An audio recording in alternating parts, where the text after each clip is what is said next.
Hello folks, Triple T Cat here once again. People seem to really like my last Kerbal Space Program video, so I decided to do another one.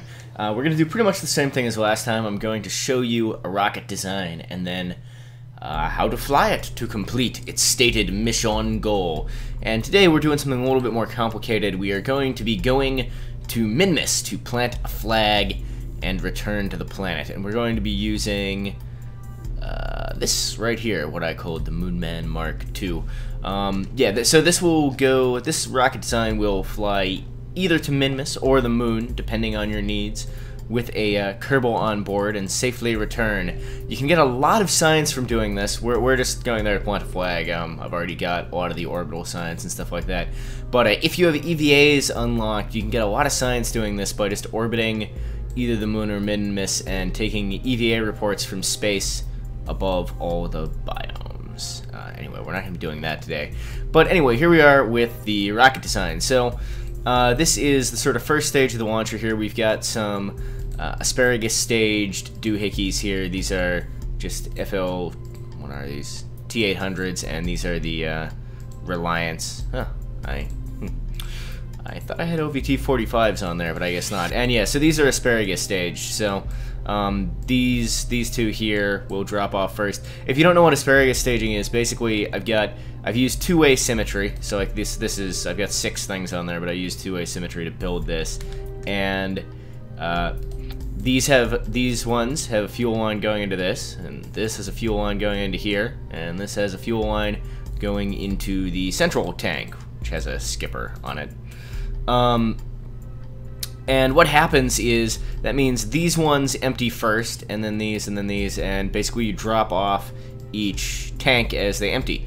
And this turns out to be really, really efficient in terms of the amount of delta V you are able to get out of that. So that's a good thing to do. It's expensive and a little bit complicated to get the staging right, but it works super well. Then I've got this sort of middle stage here. This has a poodle on it and just a little bit of fuel. I've got some RCS on here. I just use these to maneuver myself in space a little bit more easily. The only monopropellant I've got is the pod monopropellant, so I have very limited maneuvering with those, but I don't need much, so the pod monopropellant turns out to be enough. And then the top landing stage, I've got one of those LV-909 Terriers in the center there, and these each have an ant on them. This is not an asparagus thing. These 3 things are all feeding into the central tank, and they can drop off when they're empty, leaving us only with that Terrier in that middle tank. And that usually happens on your way back from wherever you've landed. You drop these off, and then you're a little bit lighter. So that's basically the design. Hopefully that's sort of a good overview. I've got some science experiments on here, of course. Goo in there. No materials bay on this, although you could probably add one. Tend to have a fair bit of fuel left, at least for Minmus missions. The moon can be a little bit closer. Anyway, that's the design. I'm gonna select ourselves a pilot. Looks like we're sending Melrigh Kerbin. I've got my orange suits are not dead. They're all on the moon inside a science base I built on the moon. I'll be recovering them in the not too distant future, but not today. Not today. Yeah, in fact, I might do a video showing how I constructed my moon base in a future video, if I feel like it. Anyway, here we are on the launch pad, and I'm gonna turn on SAS, of course, and throttle up to maximum, and blast off. And this is gonna be a typical sort of launch. The central stage on this does not have a great thrust-to-weight ratio by itself, particularly sort of near the planet, so I'm going to fly a little bit more vertically than is probably sort of standard, just in order to get us higher in the atmosphere and more away from the planet's gravity while we have these extra engines on here. Because just the skipper alone does not, as I said, have a good thrust-to-weight ratio if we're low in the atmosphere near the planet. And you're just going to want to be making small corrections here as you're going up to make sure that you don't go too far off your prograde marker, because this thing will flip out on you sometimes. It can get a little bit dicey, actually. But you should be able to keep it nice and straight. So yeah, we're up to about 10K now. We want to start turning over a little bit more now. Again, just to we're gonna have an easier time. Like, now that those other engines are gone, we may as well start turning over, but you'll notice we're up at 15K and still not at 45 degrees. So as I said, we're turning a little bit more slowly than is sort of normal, but still absolutely doing that thing. Now we're gonna burn off this entire stage, and then we will probably need a little bit of fuel from this next stage in order to get our orbit looking nice, but not too much probably. And then that'll sort of ferry us to Minmus again. We might need to start using the lander. When exactly, like, the point you'll be at in your mission when you drop each stage varies with this craft depending on whether you're going to the moon or Minmus, because of course Minmus takes a lot more delta V to get to than the moon. Not a lot more, but a bit more delta V to get to than the moon, because it's on a more inclined orbit, and of course it's much further away from Kerbin. However, you need a lot less fuel to land on Minmus compared to the moon, because Minmus is so tiny. So yeah, when exactly you end up staging is going to depend on which of those bodies you're going to. I feel like the absolute requirement in terms of delta V is about the same. I kind of feel like if you're doing a landing return mission, it's actually a little bit lower for Minmus than the moon, but I'm not really sure. Don't actually know 100% for sure. That's just what I feel inside. We've actually, our Apollopolis is at a fine height. We're gonna lose a little bit off of that because we're still inside the atmosphere, but not too much. Yeah, so this thing, as you can see, this does not turn quickly at all. This is me using full pitch inputs, which is why I have these RCS on here. It's just to make... You don't even need these if you're content with just turning really slowly. I just... You know, I got the monopropellant in the cabin anyway. These things are pretty light. I figure I may as well have the quality of life improvement. I guess I don't really need that open right now. Get rid of Kerbal Alarm Clock. Just keep an eye on that, because I have a satellite on the way to Duno, which I've decided not to just, like, time skip through, because I like waiting for things. Yeah, so we're gonna need to use a bit of fuel here to circularize this, because we're coming up pretty, you know, at a pretty steep angle. Yeah, sorry, turn on the RCS so we can swing around to prograde a little bit better. Oh, it would probably help if I staged so this engine was actually activated. Don't need that RCS while the engine's firing. Burn to circularize our orbit, as we so often do. So yeah, I'm thinking I might do, I mean, if these KSP videos keep being popular, I was kind of surprised at how many hits the last one got. It got, you know, considerably more views in a short period of time than most of my videos do, so I'm happy to do more KSP videos if that's something a lot of people wanted to see. I thought, you know, YouTube is very saturated with plenty of people who make quite good KSP videos. Lots of people who make bad ones, too. But, so, you know, I figured probably not that many people would be interested in seeing, like, yet more KSP videos from a different guy, but maybe I was wrong about that. I'm considering if, you know, I'm going to do a few more of these. If they continue being popular, I might do sort of a longer KSP series. I'm waiting for some mods that I like to play with to come out for the new version of KSP, and then I might start that up, sort of using a lot of realism kind of mods that make the game a little bit more challenging, a little bit more interesting, but not like real solar system. I'm not a huge fan of that. Anyway, back to the mission. So since we're going to Minmus today, we're going to do plane correction here in low Kerbin orbit. You don't actually have to do, like, you can do this. There's a few ways you can get to Minmus, and you don't all necessarily have to make this plane correction. For example, I could just wait a little while until Minmus sort of comes around, and I can just burn at the node and not do this plane correction. But we got plenty of fuel. I don't feel like waiting, so I'm just going to do the plane change in LKO and then blast off. You can also sort of fire off in the right direction and actually correct your plane while you're on the way there. But yeah, no, I'm just gonna do this. This is, like, I guess the sort of standard way. So I'm just dragging, you know, my sort of maneuver node anti-normal indicator here until we get to sort of there we go. You know, it doesn't need to be exactly 0.0 degrees inclination relative to, like, it's fine if it's a little bit. If your inclination is a little bit off, it's not really a big deal, but well, I mean, since we're here. Alright, just gonna time warp around to the maneuver. I will actually use the fancy warp to next maneuver button this time. What a lovely feature of the KSP 1.0. I mean, I've got something similar anyway because of having Kerbal Alarm Clock installed, but I like the official things.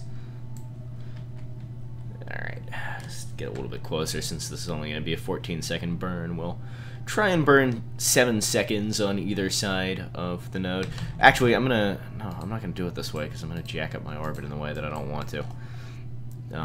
As I discussed in my last video, the maneuver node, the maneuver marker won't, as you burn, right, where anti-normal is going to change, and the maneuver marker will not follow that, but you want to follow it because otherwise you're going to basically either speed up or slow down your orbit. You're going to push out your orbit on the other side, which I don't want to do right now.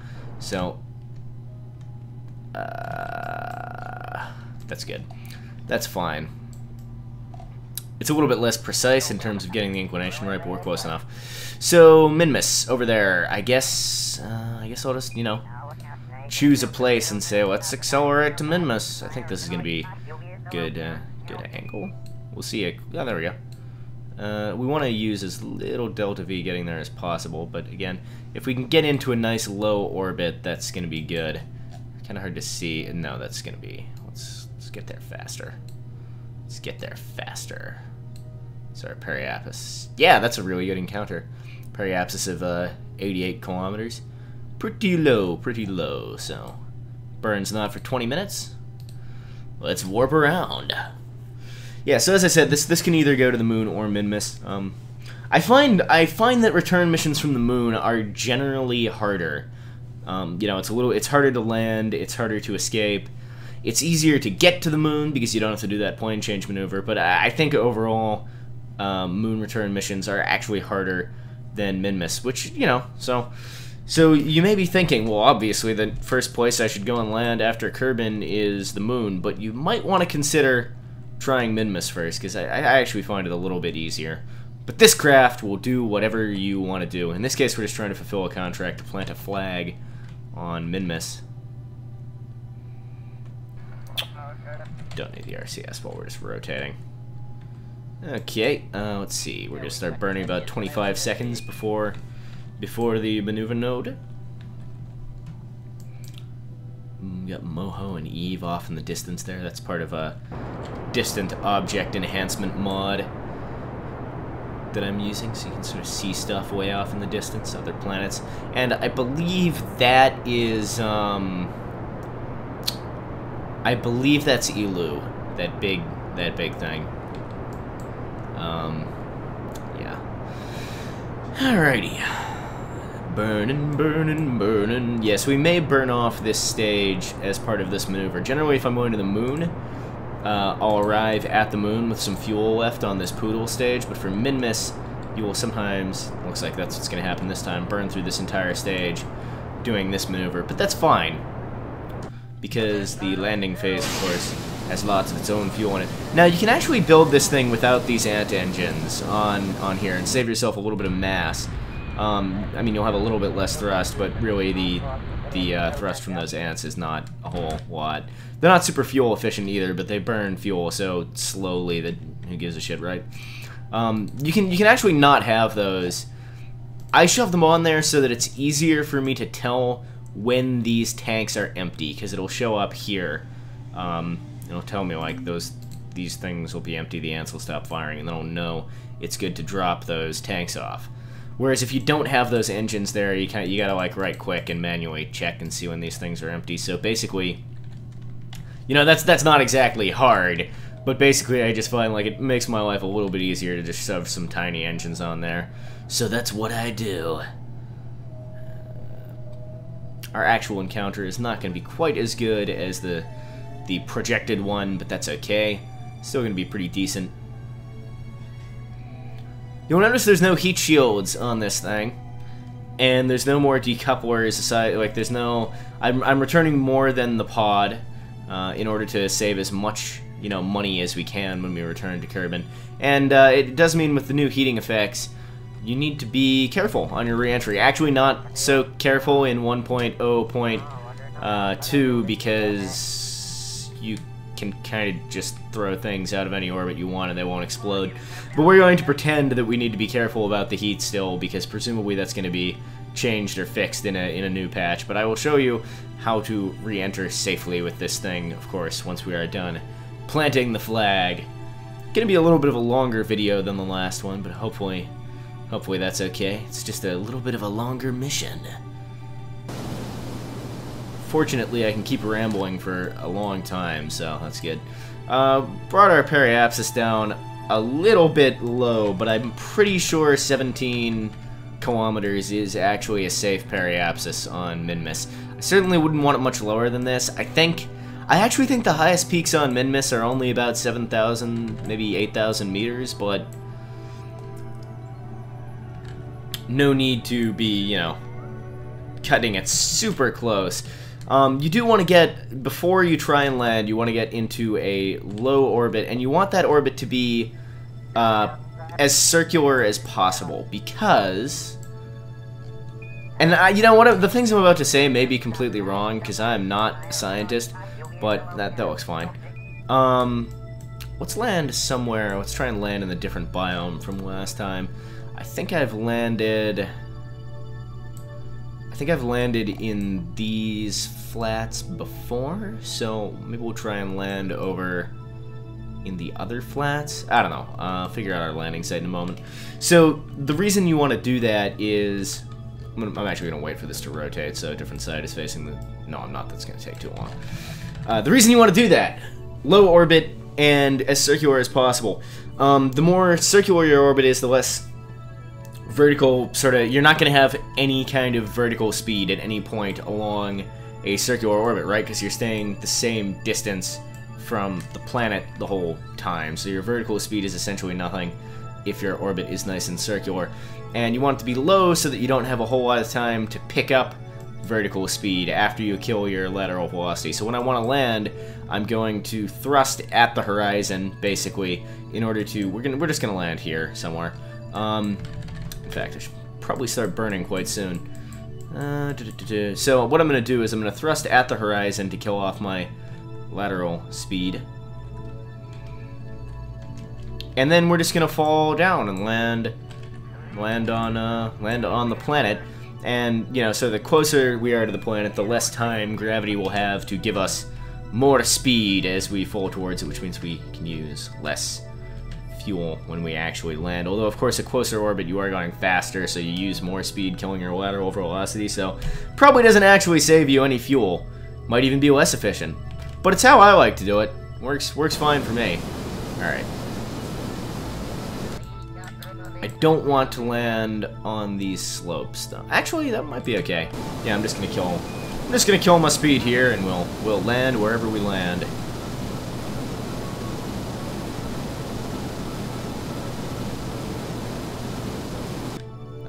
Yeah, I should actually set this thing to surface, not to orbit. Yeah, whoops. Burn back a little bit the other way. You don't have to do this, like, you don't have to do it like this. I just like going straight down. It's nice, you know, it's simple. You get near the ground, you don't have to worry about slipping sideways or anything like that. So you notice I'm just pushing my retrograde marker to be, you know, straight up. When you burn, the retrograde marker goes away from where your nose is pointing and the prograde marker comes towards it, so that's why the retrograde marker was like here-ish, and I was burning sort of down here, so the retrograde marker got pushed up. Anyway, let's fall towards the planet. Deploy our landing gear at this point. Make sure you use these bigger landing gear on this, because if you have the small landing gear, the smallest landing gear are not big enough for the LV909 engine. Your engine will hit the ground and explode if you have the smallest landing gear, and you don't want that to happen. This thing should have pretty good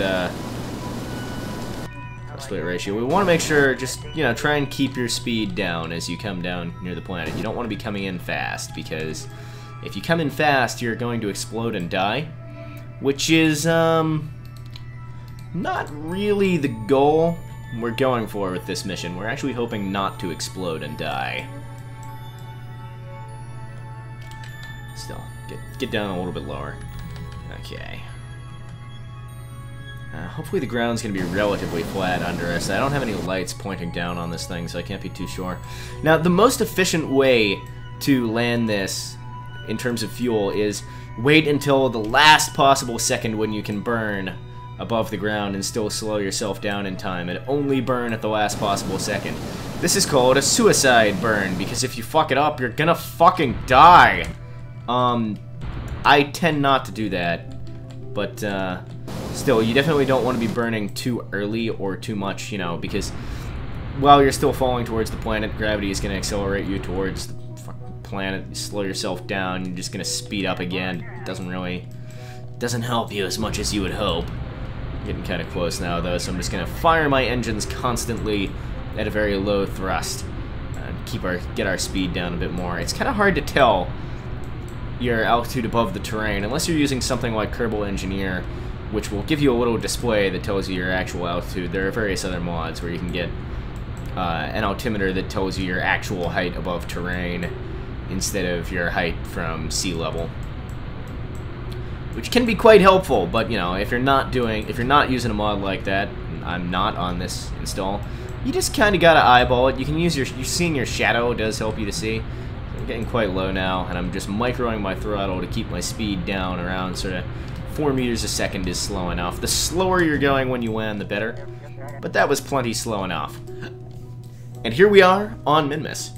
So, I'm going to turn on our lights here. And we are going to do all the science we can do. We've landed in the Midlands, which is somewhere that I've never landed before, which is nice. We're going to get quite a bit of science from this. Which is good. I like science. EVA, our little friend Melrigh here. As you can see, I've already gotten the one from space just above this biome on a previous mission, but we do not have the one from the surface in the Midlands. You'd think this would be the lowlands, considering how close we are to those sea level sort of flats, but whatever. Let's take a surface sample. You realize that the ground here looks more like cookie dough than the mint ice cream on the flatlands. Your mouth starts to water. Ah, delicious. And we will take a EVA report and plant a flag, because that was our contract. Get our money. Yeah, so this craft costs about 50,000 funds to launch. Where were we? Minmus, Midlands, landing site. Yeah, I'm pretty creative. Melrigh was here. Good. Good.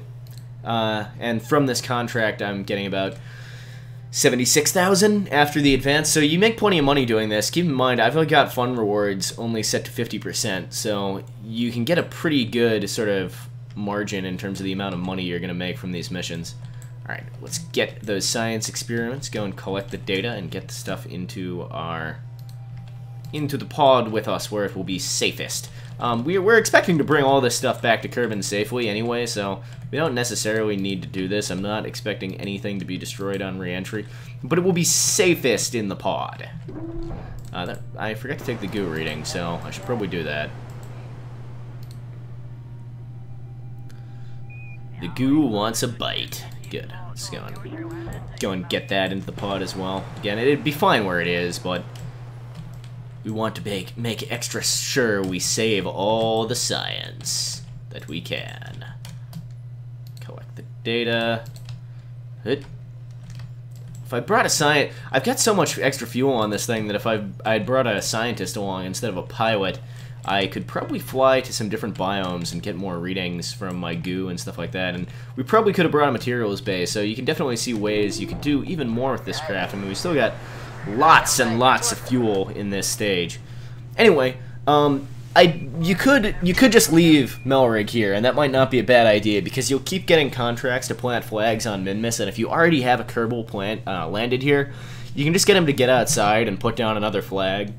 It might feel a little bit exploity, but I would do it personally. I'm not going to today though, because I'm going to show you how to return this thing and get your science back. So, what we're going to do is we're going to blast off of Minmus, and we're going to head east. We're gonna head east, I believe is the way we want to head. And we're just basically gonna fly off of the planet until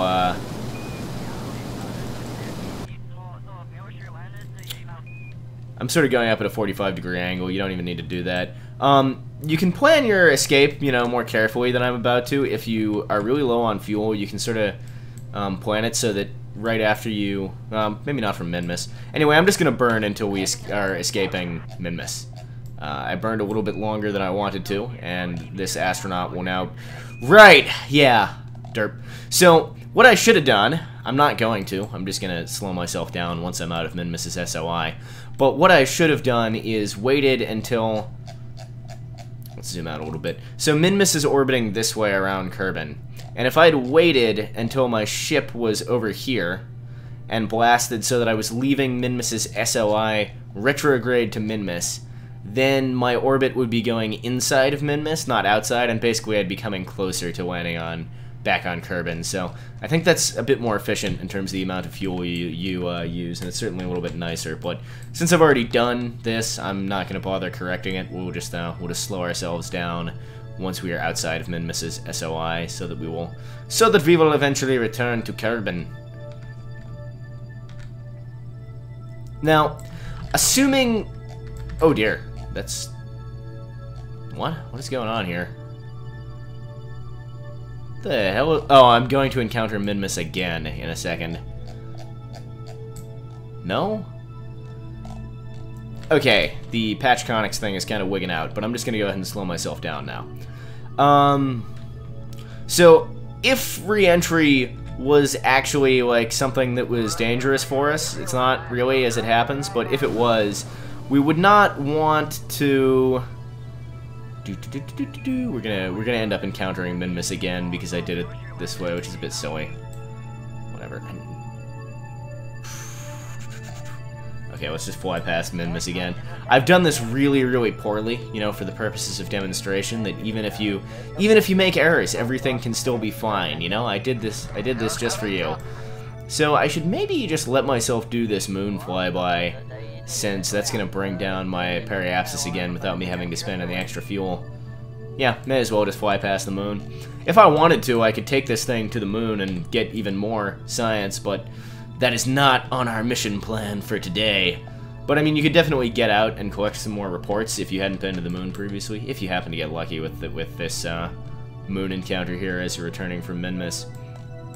Anyway, assuming re-entry is something to be afraid of, you don't really want to fall straight back into Kerbin's atmosphere just from the edge of Kerbin's SOI, because you're not going to be okay. You shouldn't be. At the moment, in 1.0.2, you actually will be completely fine, probably, if you do that, because the re-entry heating is kind of... well, it technically exists, but it's not really... How close am I going to come here?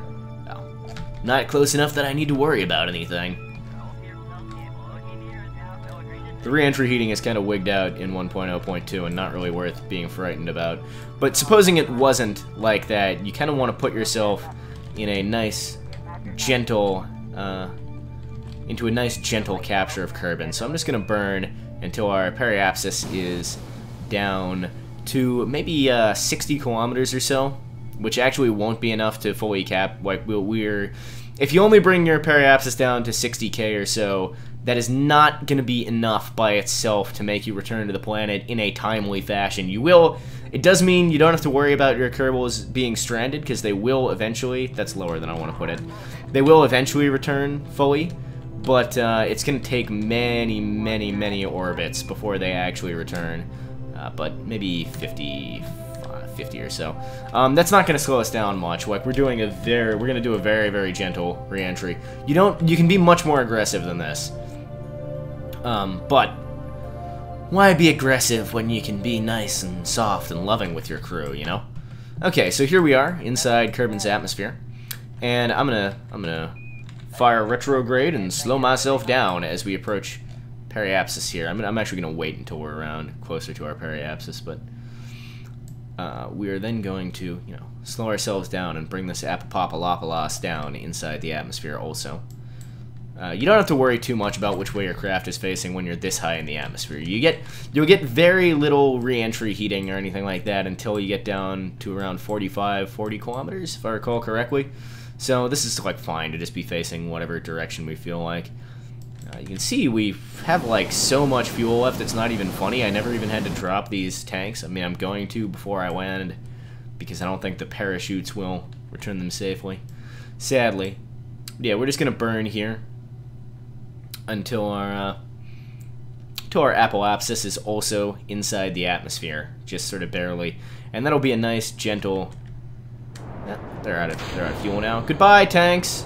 They will eventually return to Kerbin, rather than being permanently stuck in orbit as debris.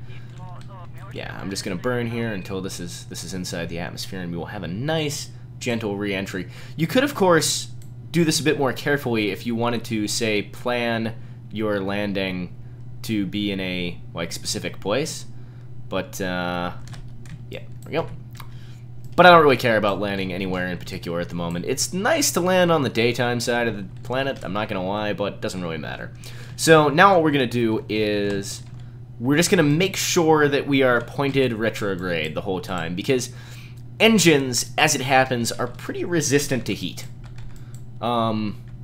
So we don't really need a heat shield here. We can save our engine and get a little bit more money back to Kerbin by saving our engine and all this science stuff and stuff like that.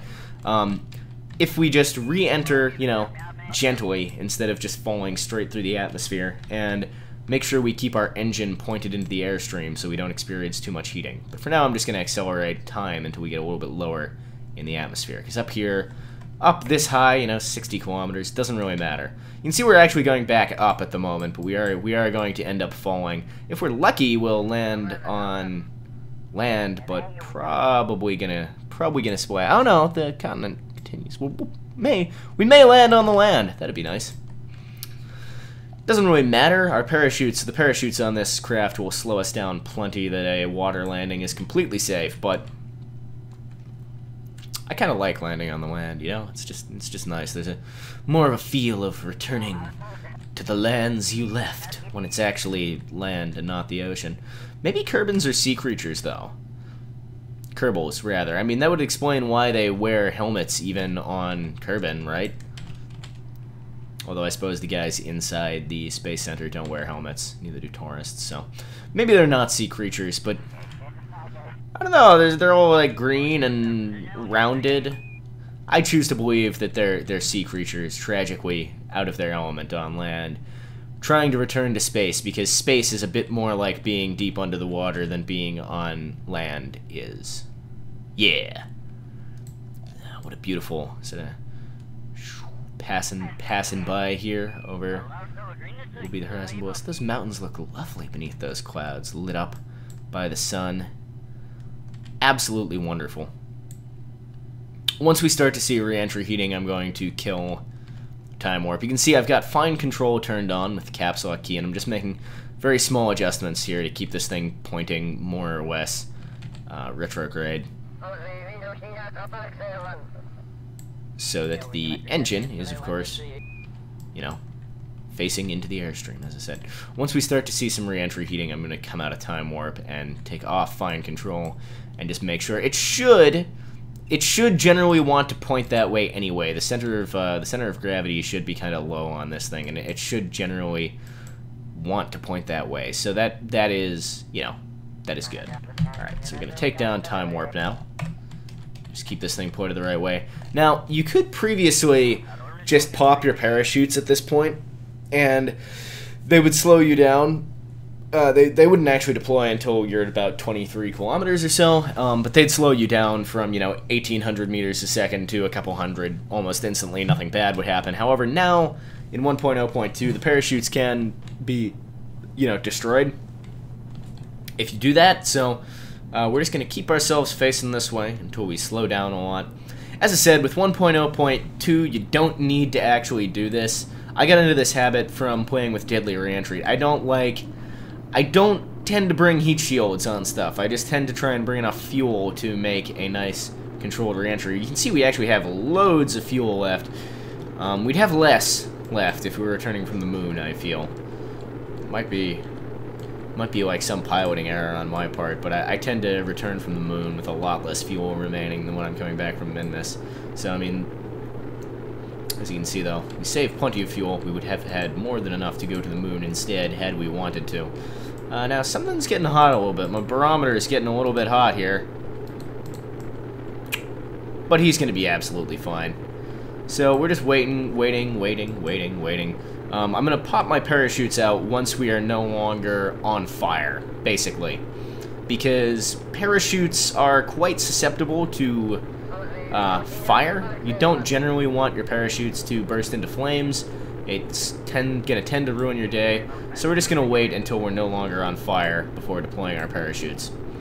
I don't have any sort of hard and fast rule for that, but it seems to work out reasonably well. In fact, we're still pretty high up and we're over the ocean, so I'm going to wait until we see these sort of Mach effects dwindling. I guess around 500 meters a second velocity, safe time to pop out your parachutes. And we are now going to safely and peacefully fall back to Kerbin. Melrigh is having a great time. He's really happy he didn't die today. He was expecting to die today, and he's quite pleased that he actually hasn't died. Huh, apparently I never recovered an atmospheric pressure scan from flying at Kerbin. That's interesting. Oh, or a temperature scan while flying over the water. What about crew report? Oh, we already got one in there. What a shame. Anyway, just gonna accelerate time. You used to have to cancel your time acceleration right before the parachutes actually deployed at 500 meters to stop them ripping off, but I find that you don't have to anymore. You'll notice everything's absolutely fine. We will cancel our time acceleration right before we splash down, just for the sake of hyper safety, but at this point, very little can go wrong. So there you have it, guys. That's a nice safe return from the moon. We recover our vessel, get our science, we completed our contract, and just had an absolutely fantastic day of spacing. Hope you guys enjoyed the video. Let me know if you want to see more sort of KSP videos. If there's anything in particular you would like to see me do in the KSPs, let me know in a comment. Always happy to hear things of that nature. Anyway, thanks for watching, and until next time, Trouble T Cat out.